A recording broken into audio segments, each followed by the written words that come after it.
There was a woman who had 3 daughters, the eldest of whom was called Little One Eye, because she had only one eye in the middle of her forehead; the second, Little Two Eyes, because she had 2 eyes like other people; and the youngest, Little Three Eyes, because she had 3 eyes, one of them being also in the middle of the forehead. But because Little Two Eyes looked no different from other people, her sisters and mother could not bear her. They said, "You with your 2 eyes are no better than anybody else. You do not belong to us." They knocked her about, and gave her shabby clothes, and food which was left over from their own meals. In short, they vexed her whenever they could. It happened that Little Two Eyes had to go out into the fields to look after the goat. But she was still quite hungry, because her sisters had given her so little to eat. She sat down on a hillock and began to cry, and cried so much that 2 little streams ran down out of each eye, and as she looked up once in her sorrow, a woman stood near her who asked, "Little Two Eyes, why do you cry?" Little Two Eyes answered, "Have I not need to cry? Because I have 2 eyes, like other people. My sisters and my mother cannot bear me. They push me out of one corner into the other, give me shabby clothes, and nothing to eat but what they leave. To-day they have given me so little that I'm still quite hungry." The wise woman said, "Little Two Eyes, dry your tears, and I will tell you something which will keep you from ever being hungry more. Only say to your goat, 'Little goat, bleat; little table, rise,' and a neatly laid table will stand before you with the most delicious food on it, so that you can eat as much as you like. And when you are satisfied, and do not want the table any more, only say, 'Little goat, bleat; little table, away,' and it will all disappear before your eyes." Then the wise woman went out of sight. Little Two Eyes thought, "I must try directly, if it is true what she has said, for I am much too hungry to wait." So she said, "Little goat, bleat; little table, rise," and scarcely had she uttered the words when there stood before her a little table covered with a white cloth, on which was laid a plate, knife and fork and silver spoon. The most delicious food was there also, and smoking hot, as if just come from the kitchen. Then Little Two Eyes said the shortest grace that she knew, "Lord God be our guest at all times, amen," began to eat, and found it very good. And when she had had enough, as the wise woman had taught her, "Little goat, bleat; little table, away," in an instant the little table and all that stood on it had disappeared again. "That is a beautiful, easy way of housekeeping," thought Little Two Eyes, and was quite happy and merry. In the evening, when she came home with her goat, she found a little earthen dish with food, which her sisters had put aside for her. But she did not touch anything; she had no need. On the next day she went out again with her goat, and let the few crusts that were given her remain uneaten. The first time and the second time the sisters took no notice, but when the same thing happened every day, they remarked it, and said, "All is not right with Little Two Eyes. She always leaves her food, and she used formerly to eat up everything that was given her. She must have found other ways of dining." In order to discover the truth, they resolved that Little One Eye should go with Little Two Eyes when she drove the goat into the meadow, and see what she did there, and whether anybody brought her anything to eat and drink. So when Little Two Eyes set out again, Little One Eye came to her and said, "I will go with you into the field, and see that the goat is taken proper care of, and driven to good pasture." But little Two Eyes saw what little One Eye had in her mind, and drove the goat into the long grass, saying, "Come, little One Eye, we will sit down. I will sing you something." Little One Eye sat down, being tired from the unusual walk and from the heat of the sun, and little Two Eyes kept on singing, "Are you awake, little One Eye? Are you asleep, little One Eye?" Then little One Eye shut her one eye and fell asleep. And when little Two Eyes saw that little One Eye was fast asleep and could not betray anything, she said, "Little goat, bleat, little table, rise," and sat herself at her table and ate and drank until she was satisfied. Then she called out again, "Little goat, bleat, little table, away," and instantly everything disappeared. Little Two Eyes now woke little One Eye and said, "Little One Eye, you pretend to watch and fall asleep over it, and in the meantime the goat would have run all over the world. Come, we will go home." Then they went home, and little Two Eyes let her little dish again stand untouched, and little One Eye, who could not tell the mother why her sister would not eat, said as an excuse, "Oh, I fell asleep out there." The next day the mother said to little Three Eyes, "This time you shall go and see if little Two Eyes eats out of doors, and if anyone brings her food and drink, for she must eat and drink secretly." Then little Three Eyes went to little Two Eyes and said, "I will go with you and see whether the goat is taken proper care of and driven to good pasture." But little Two Eyes saw what little Three Eyes had in her mind, and drove the goat into long grass, and said as before, "We will sit down here, little Three Eyes. I will sing you something." Little Three Eyes seated herself, being tired from the walk and the heat of the sun, and little Two Eyes began the same song again, and sang, "Are you awake, little Three Eyes?" But instead of singing them as she should, "Are you asleep, little Three Eyes?" she sang through carelessness, "Are you asleep, little Two Eyes?" and went on singing, "Are you awake, little Three Eyes? Are you asleep, little Two Eyes?" So the two eyes of little Three Eyes fell asleep, but the third did not go to sleep, because it was not spoken to by the verse.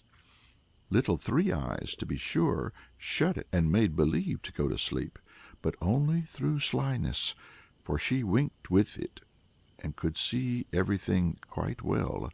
And when little Two Eyes thought that little Three Eyes was fast asleep, she said her little sentence, "Little goat, bleat, little table, rise," ate and drank heartily, and then told the little table to go away again. "Little goat, bleat, little table, away." But little Three Eyes had seen everything. Then little Two Eyes came to her, woke her, and said, "Ah, little Three Eyes, have you been asleep? You keep watch well. Come, we will go home." And when they got to the house, little Two Eyes again did not eat, and little Three Eyes said to the mother, "I know why the proud thing does not eat.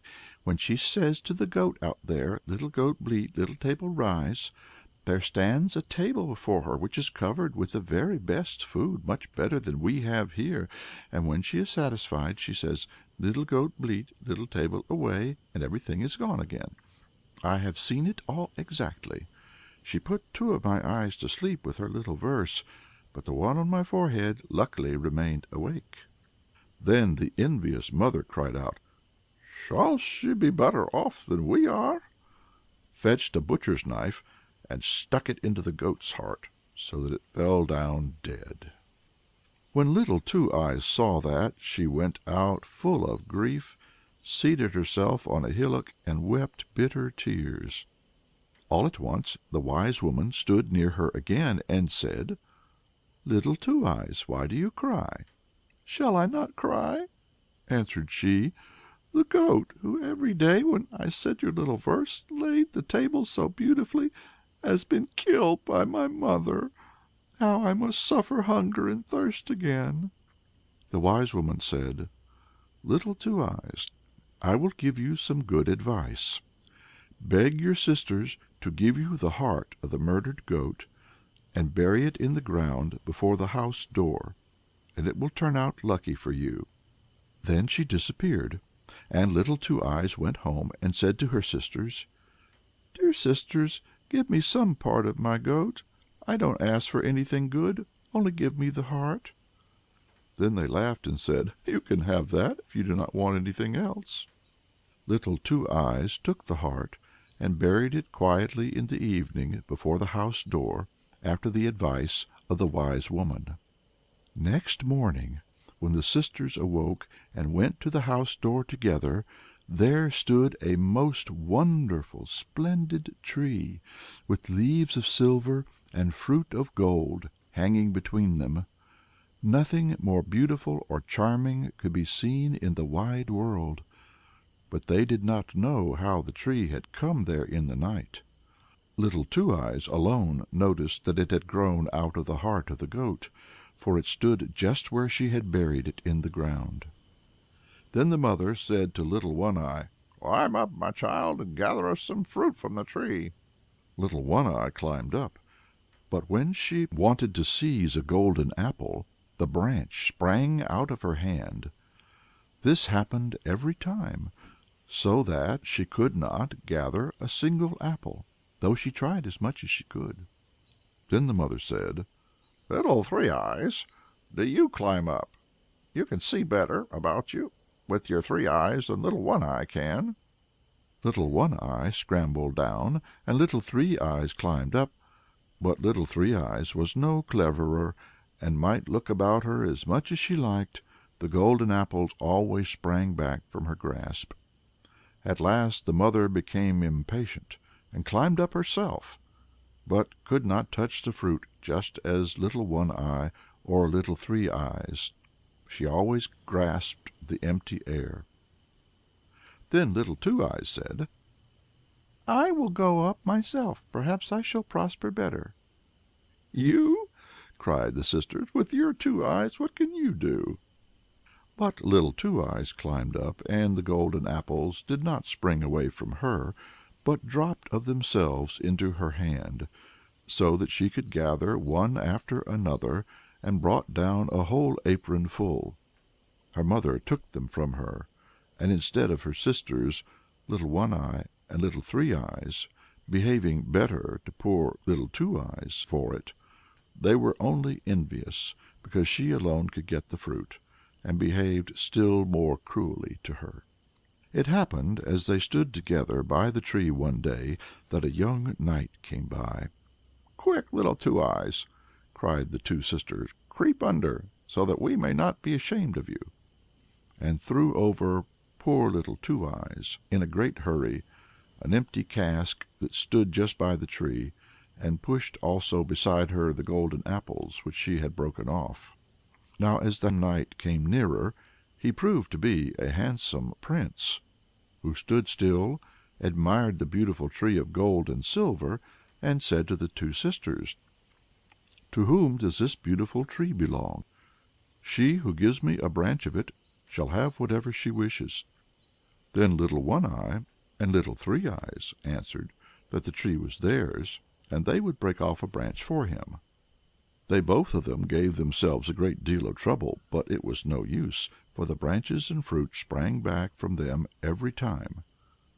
Then the knight said, "It is very wonderful that the tree belongs to you, and yet you have not the power of gathering anything from it." They insisted, however, that the tree was their own property, but as they spoke, Little Two Eyes rolled a few golden apples from under the cask, so that they ran to the feet of the knight. For Little Two Eyes was angry that Little One Eye and Little Three Eyes did not tell the truth. When the knight saw the apples, he was astonished, and asked where they came from. Little One Eye and Little Three Eyes answered that they had another sister, who might not, however, show herself, because she had only two eyes, like other common people. But the knight desired to see her, and called out, "Little Two Eyes, come out."